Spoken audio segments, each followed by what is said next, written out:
সকাল সকাল বাবা বাজার থেকে নিয়ে এসেছিলো মাটন। আর বাড়িতে আমি, দাদার বাবাই খাই মাটন। তো বাবা তো না খাওয়া বলতে গেলেই হয়, ওই একটুখানি খায়, 1 পিস কি 2 পিস।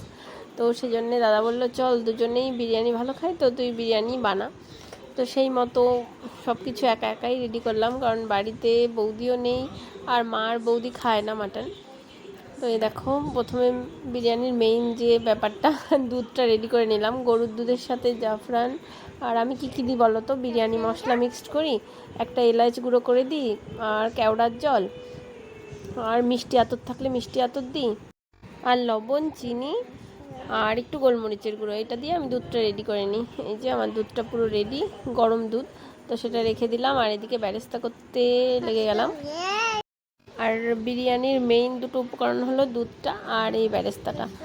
আর আর একা একা এদিকে রেডি করছি আর এদিকে করছি, তো সেজন্য ভিডিওটা সেভাবে করতে পারিনি। এই দেখো গোল্ডেন ব্রাউন করে নামিয়ে নিয়েছি বেরেস্তাটা। আর মাটনটা আমি একদমই হলুদ ইউজ করি না বিরিয়ানিতে, আমি টক দই, পেঁয়াজ, রসুন, আদা সবই একটু একটু করে বেটে হাতে মাখিয়ে দিই, আর তার মধ্যে একটু কেওড়ার জল আর হলো বিরিয়ানি মশলা দিয়ে রেখে দিই ম্যারিনেট করে, তো তারপরে বসিয়ে দিই। আর এদিকে চালটা 1 ঘন্টা মতো ভিজিয়ে রেখেছিলাম,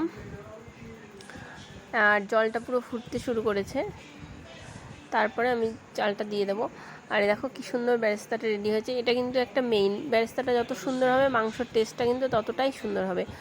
আর অবশ্যই ম্যারিনেট করার সময় তাতে কিন্তু ঘি দেবে, মাস্ট ঘি আর সাদা তেল, ঘিটা একটু বেশি করে দিলেই ভালো হয়, টক দই, ঘি এইসব দিয়ে। আর এই দেখো চালটা দেওয়ার 5-10 মিনিটের মধ্যে একদম ফুটে এত বড় বড় হয়ে গেছে। তো এই চালটা আর বেশি ফুটতে দেবো না। আর দেখো মাংসটা আমার কষানো পুরো ডান, তো এর মধ্যেই আমি একবারে দিয়ে দেবো। মানে এটা মেইনলি বলে ওই যে যা কাচ্চি বিরিয়ানি, তো এটা একদম কষা করার মধ্যেই ভাতটা ওপর দিয়ে দিয়ে দিতে হবে। তো এটা হলো কাচ্চি বিরিয়ানি হচ্ছে মাটন। তো এটা মাংসটা না ফোনের জন্য এরকম হলুদ হলুদ লাগছে, আর মশলাটা খুব সুন্দর করে কষা হয়ে গেছিলো, আর যেহেতু পেঁয়াজ ভাজাটা দিয়েছি সেজন্যে এরকম একটা ব্রাউন টাইপের কালার এসছে।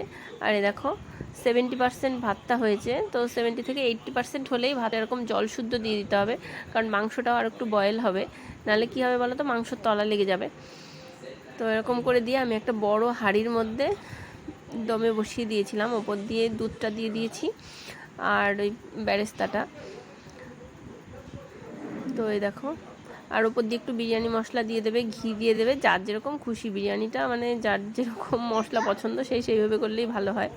তো এই দেখো কি সুন্দর ভাতের চালটা একদম সফট হয়ে গেছে, তোমরা দেখেই বুঝতে পারছো। তো এবার আমি একটা বড় কোনো কিছুতে নামিয়ে নেব। এই দেখো আমি বড় একটা গামলায় নামিয়ে নিয়েছি, তো দেখো কি সুন্দর কালার হয়ে